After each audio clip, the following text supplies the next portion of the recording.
पाहत आहात Loksamiksha news network आणि या आहेत आजच्या सुपरफास्ट न्यूज। या बातमीपत्राचे प्रायोजक आहेत नंदिनी कलेक्शन, फक्त महिलांचे परिपूर्ण दालन, माऊली निवास, कल्याण मंडपमच्या बाजूस, यशोधन नगर, परभणी। नमस्कार, मी प्रभू दिपके लोकसमीक्षा न्यूज नेटवर्क मध्ये आपलं स्वागत करतो। आपण पाहत आहात परभणीचं एकमेव बातमीपत्र Loksamiksha superfast. Red Apple exclusive MIDC परिसर परभणी। परभणी पोलीस दलाच्या आस्थापनेवरील पोलीस शिपाई पदाच्या 87 जागांसाठी आज रविवारी जिंतूर रस्त्यावरील ज्ञानोपासक महाविद्यालयाच्या केंद्रावर लेखी परीक्षा घेण्यात आली। परीक्षेसाठी एकूण प्रवेशित 1070 उमेदवारांपैकी प्रत्यक्ष 1050 विद्यार्थी उपस्थित राहिले, तर 20 परीक्षार्थी गैरहजर राहिले। पोलीस अधीक्षक रवींद्रसिंह परदेशी यांच्या नियोजनात आणि मार्गदर्शनामध्ये ही परीक्षा पार पडली आहे। ज्ञानोपासक महाविद्यालयाच्या केंद्रावर रविवारी सकाळी 11 ते दुपारी 12:30 या वेळेत ही लेखी परीक्षा घेण्यात आली। यावेळी अप्पर पोलीस अधीक्षक सूरज गुंजाळ, सहाय्यक पोलीस अधीक्षक जीवन बेनीवाल यांच्यासह 3 उपविभागीय पोलीस अधिकारी, पोलीस निरीक्षक यांच्या नियंत्रणामध्ये सर्व प्रक्रिया पार पडली। प्रत्येक रूममध्ये CCTV कॅमेरे, हँडीकॅम यांची नजर होती। परीक्षेच्या कक्षापर्यंत 7 ते 8 प्रकारच्या तांत्रिक तपासणीनंतर विद्यार्थ्यांना प्रवेश देण्यात आला। उमेदवारांच्या तपासणीसाठी 10 बायोमेट्रिक तपासणी table, metal detector, photo verification अशा प्रक्रिया ठेवण्यात आल्या होत्या। परीक्षेची बहुपर्यायी प्रश्नपत्रिका परभणी पोलीस दलाच्या संकेतस्थळावर प्रसिद्ध करण्यात आलेली आहे। तसंच यानंतर परीक्षेतील उमेदवारांच्या गुणांची यादी देखील प्रसिद्ध केली जाणार आहे। श्री हनुमान जयंती चैत्र पौर्णिमेला मोठ्या उत्साहामध्ये साजरी करण्यात येते। यानिमित्त परभणी शहरातल्या श्री मोठा मारुती मंदिर देशमुख गल्ली इथं दरवर्षीप्रमाणे याही वर्षी हनुमान जन्मोत्सवाच्या निमित्तानं संगीत श्रीराम कथेचं आयोजन करण्यात आले। या कथेचं निरूपण कथाकार हरिभक्तपरायण जय महाराज सरनाईक हे करत आहेत। 26 मार्च पासून या कथेला सुरुवात झाली असून 2 एप्रिल रोजी या कथेची समाप्ती होणार आहे। आज कथेदरम्यान श्री राम जन्मोत्सव साजरा करण्यात आलाय। यावेळी आलेल्या भाविकांनी नाचून गाऊन व फुगडी खेळून कथेचा आनंद घेतला, तर सुरू असलेल्या कथेला देशमुख गल्ली व परिसरातील भाविक मोठ्या संख्येने उपस्थित होते। कथेच्या समाप्तीच्या दिवशी भाविकांसाठी महाप्रसादाचं देखील आयोजन करण्यात आलं असून यासाठी मोठा मारुती देशमुख गल्ली मित्रमंडळ परिश्रम घेत आहेत। महसूल क्रीडा स्पर्धांना येत्या 3 एप्रिल पासून परभणी इथं सुरुवात होणार आहे। या पार्श्वभूमीवर परभणी जिल्हा महसूल विभागाचे अधिकारी व कर्मचाऱ्यांनी परभणीतल्या वसंतराव नाईक मराठवाडा कृषी विद्यापीठाच्या क्रीडांगणावर आज सराव केला आहे। 3 एप्रिल पासून विभागीय महसूल क्रीडा स्पर्धा होत असून त्या क्रीडाचं यजमानपद परभणीला मिळालेलं आहे। या क्रीडा स्पर्धाची तयारी आणि सहभागी होणाऱ्या खेळाडूंनी आज मराठवाडा कृषी विद्यापीठामध्ये सराव केल्याचं दिसून आलंय। सततचे दवाखाने करून कंटाळलात? आता शेवटचा उपाय।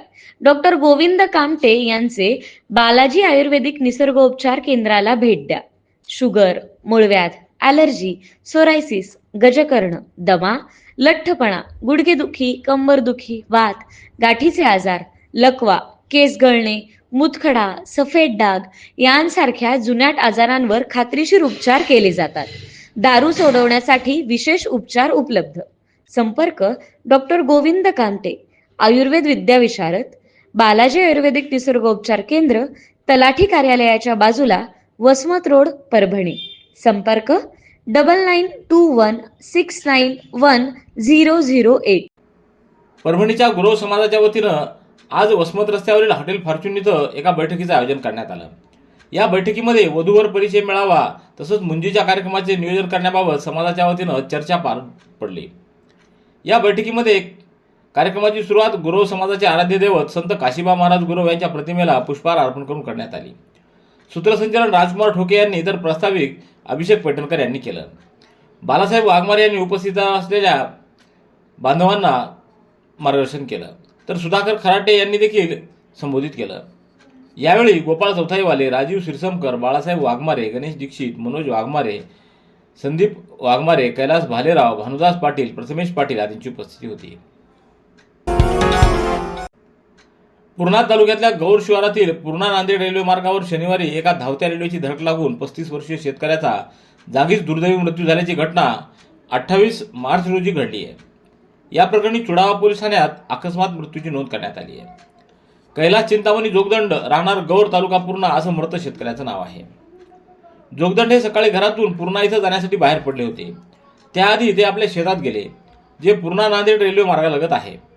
दुपारच्या सुमाराला गौर शिवारातील पूर्णा ते चुडावा दरम्यानच्या रेल्वे मार्गावर त्यांना रेल्वेची धडक लागून त्यांचा मृत्यू झाला आहे. परभणी वसमत रस्त्यावरील झिरो फाट्याजवळ ट्रक आणि चारचाकीची समोरासमोर धडक होऊन भीषण अपघात झालाय. हा अपघात आज दुपारी 2:30 वाजेच्या सुमाराला घडला. अपघातातील मृत व्यक्तीचं नाव श्रीराम विठ्ठलराव भिसे, राहणार नांदेड असं असल्याची माहिती मिळाली आहे. ते वसमतहून परभणीकडे त्यांची चारचाकी क्रमांक MH26 CE 2369 न येत असतानाच समोरून येणाऱ्या ट्रक क्रमांक MH26 H 5526 या वाहनामध्ये जोरदार धडक झाली. परभणी शहर महानगरपालिकेची विशेष अर्थसंकल्पीय सभा उद्या सोमवारी दुपारी 3 वाजता बिरगुणा सभागृह इथं आयोजित करण्यात आलेली आहे. महापौर सय्यद इक्बाल, उपमहापौर गणेश देशमुख, आयुक्त नितीन नार्वेकर यांच्या उपस्थितीत अर्थसंकल्पीय सभा पार पडणार आहे. या सभेमध्ये महापालिका आयुक्तांनी सादर केलेले महापालिकेचं 2025-26 सुधारित व सन 26-27 अर्थसंकल्पीय अंदाजपत्रकावर विचारविनिमय करून महापौर हे अंतिम मान्यता देणार असल्याची माहिती नगरसचिव विकास रत्न पारखे यांनी दिली. येलदरी कॅम्प नागसेन नगर येथील रहिवासी असलेले माजी सैनिक कॅप्टन सीताराम सकाराम घनसावंत यांचं निधन झाल्यानंतर आज त्यांना पोलीस प्रशासनाच्या वतीनं पोलीस निरीक्षक बालासाहेब पुंड यांच्या वतीनं मानवंदना देण्यात आली. यावेळी रामचंद्र घनसावंत, कैलास गायकवाड, प्रदीप वाकळे, राजू घनसावंत, देवानंद वाकळे यांची उपस्थिती होती. वृत्तपत्र छायाचित्रकार संजय घनसावंत यांचे ते चुलते होते. Red Apple furniture, smart furniture for smart people. Exclusive Parbhani शहरातील भव्य शोरूम रेड ॲपल एक्सक्लुझिव्ह, भारतातील स्मार्ट फर्निचर ब्रँड आता आपल्या परभणी शहरामध्ये. हो, आता आपल्या परभणी शहरामध्ये. या अंतर्गत ऑफिस, बेडरूम, डायनिंग, लिव्हिंग इत्यादी प्रकारचे फर्निचर आपणास मिळेल.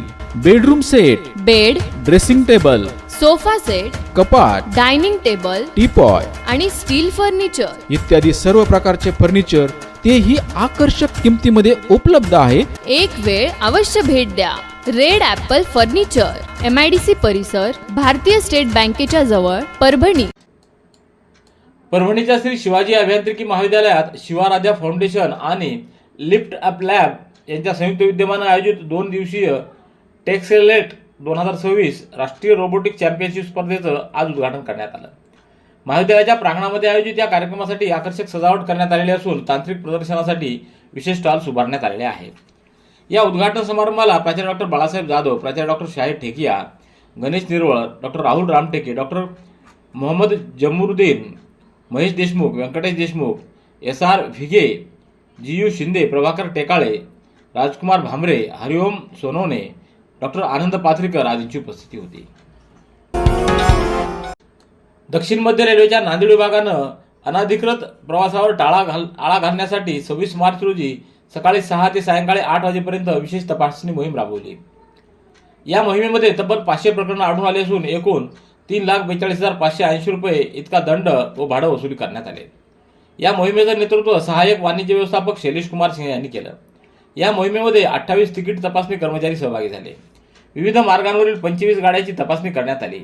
या तपासणी दरम्यान 449 विना तिकीट प्रवास प्रकरणांमधून 2,14,410 रुपये भाडं आणि 1,15,190 रुपये दंड वसूल करण्यात आला. तसंच 15 अनियमित प्रवास प्रकरणांमधून 3,730 रुपये भाडे आणि 3,750 रुपये दंड वसूल झाला आहे.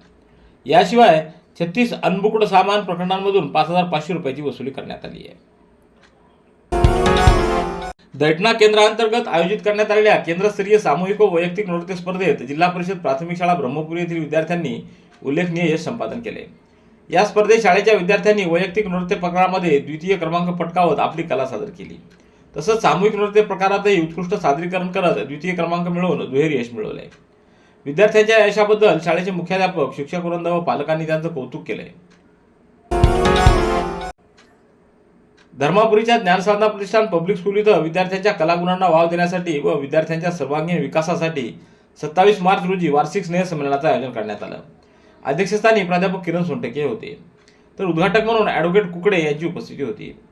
यावेळी गंगाबाई सोनटके, प्राध्यापिका शीतल सोनटके, यशस Sharma, PV Kadam, GP Gaikwad, SB Thorat, AV चाफा कानडे, YV सामाले, MS सावंत तसंच संस्थेचे समन्वयक व विभाग प्रमुखांची उपस्थिती होती. रेड ॲपल एक्सक्लुझिव्ह MIDC परिसर परभणी. याबरोबरचे बातमीपत्र संपलं. पुन्हा भेटूया उद्याच्या सुपरफास्ट बातमीपत्रात. पाहत रहा लोकसमीक्षा. तुम्हाला हे बातमीपत्र कसं वाटलं याबद्दल आपली प्रतिक्रिया नोंदवा. दररोजचे अपडेट्स मिळवण्यासाठी लोकसमीक्षा चॅनलला सबस्क्राईब करा. धन्यवाद.